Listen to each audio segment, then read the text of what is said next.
So Rags is 20 years old, and I had 3 young children, 4, 6, and 8, and a husband, and 2 dogs, and 2 cats, and a house, and the whole thing, and $6,500. That's it.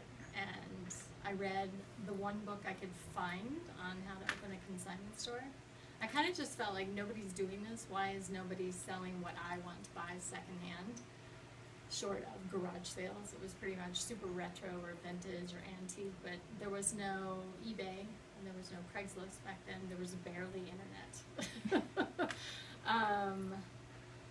So I threw a couple of sales for my friends just to see if they would wear each other's clothes, and that went really well. And then I started having for about 6 months, maybe 8 months. I had 3 different sales at this place that I could rent for a weekend, and just gathered up clothes for months and months and months and put them all in there. And there was like a line out the door and a little, metal cash box and kind of PVC pipe dressing rooms and stuff.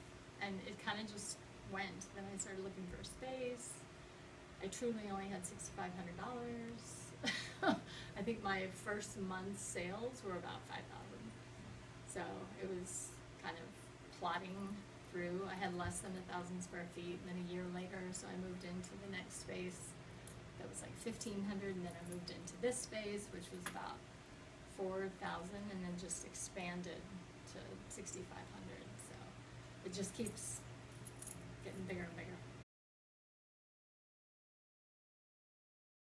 In the last 2 weeks, we've opened a store in the Highlands, which is going very well, and then opened a store a year ago in Cherry Creek. So it's kind of been a learning curve all over again.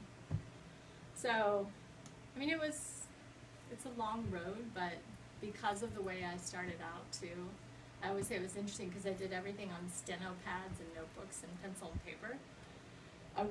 There was no software for consignment, but it meant that I knew exactly where everything went and how it was all working, the systems were all working. So, I mean, I have my little kids in there putting colored marker on the tags when they were marked down, So, it was fun. So 11 years ago, it was kind of just an idea because I thought, why is no one doing nails in the between space? Sort of the same as Rags, like what do I want to buy and how come nobody's doing what I want to buy? Which was, I didn't like the little junky spaces. They felt like you could hardly breathe because the air is so filled with chemical stuff, and I always felt like they were kind of talking about me in front of me. It all felt really uncomfortable. And then going to the super high-end places where it was sort of, I call it white robes and lemon water, wasn't what I was going to do every month to get my nails done. So I sort of just saw this niche, and it came to me sitting there on one of those big plastic throne of a pedicure chair and said, if somebody would just offer me a Diet Coke and turn on Oprah, I would be okay.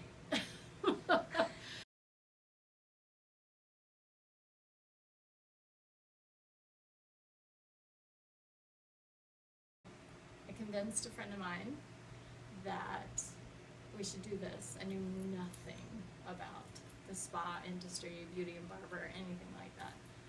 And she kind of put together, she was going to be my first manager, but run the store. I was going to be the idea and the money and the marketing ongoing.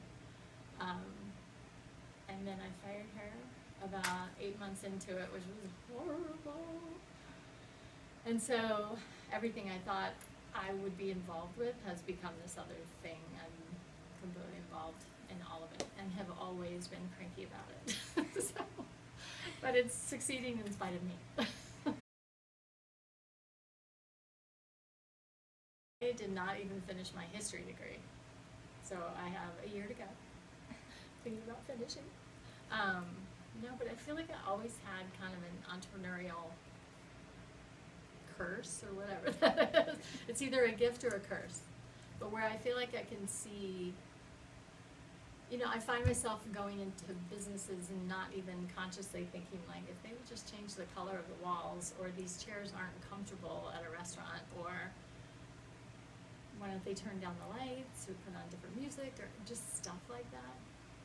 I feel like I can sort of feel, and for whatever crazy reason I believe myself.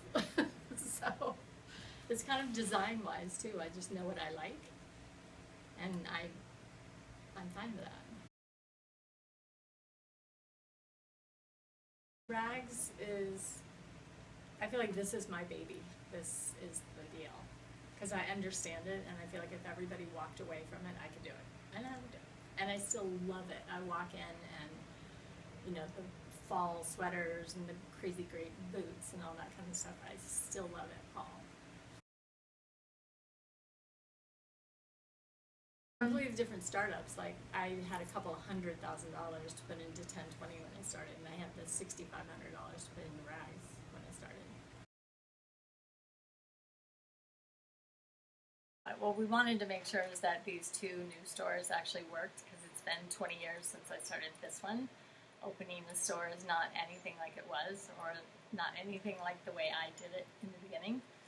So we wanted to make sure we could get them open for the right price and get them staffed, and that it would work to just go down there. We essentially go down to Denver once a week and meet with managers and gather paperwork and all that kind of stuff. So we're just starting to think that, yes, we will probably open. And I'm thinking, I'm from Austin, and I've wanted to go there for years, and there's still nothing like Rags in Austin. And then we keep hearing about, which I looked at years ago, is LA, that it has the same sort of, there's Buffalo Exchange, which is younger and retro and a whole different thing, and then there's the super high end where you have to ring the doorbell to get in the door in LA. So I think that would be fun. But the biggest one we use is called Help International, which actually takes it all over the world, which is pretty cool. We're thinking about doing like this box with a big pink bow and see where it goes in the world and who opens it up. But we give them a ton of stuff, and then we give Conscious Alliance, which gives to Native American reservations in the United States, and then the YWCA locally, and they outfit women for business situations. So, yeah.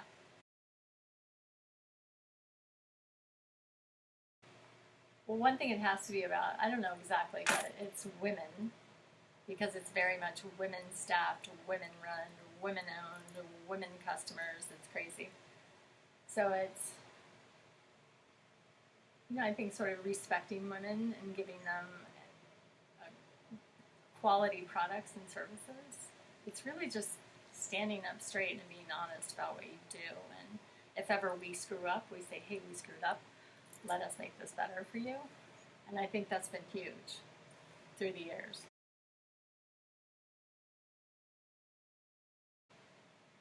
I mean, you have to give it everything you have for a while. You have to be willing to be in it for a year or two without a break, without anybody else taking over for you. Because I feel like if you hire someone to manage what you've been doing, but you don't actually know what you've been doing, that won't work. You can't teach someone to do what you don't know you need to teach them to do. So I think one mistake that a lot of businesses make is to hire a manager too early. And then you need to be well aware that this is kind of like it all fails, but 90%-ish, you guys probably know this, of all small businesses fail. So you kind of have to be prepared for your failures so that if it doesn't work out, you can still step out into your life and you're okay. You're not squashed completely.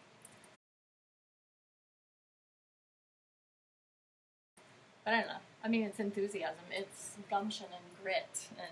And, you know, it's you have to stand up there and learn how to do everything and do it really well and be really professional and all the things parents tell their kids about you need to speak well and you need to be respectful of people and you need to know how to answer the phone and you need to know how to smile and say things that are not so pleasant to people, just smiling.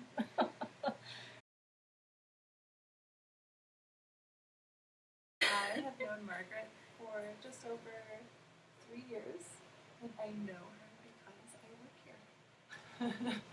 I guess I've known Margaret for about 7 months now, and same, just from working here and how I got to know her.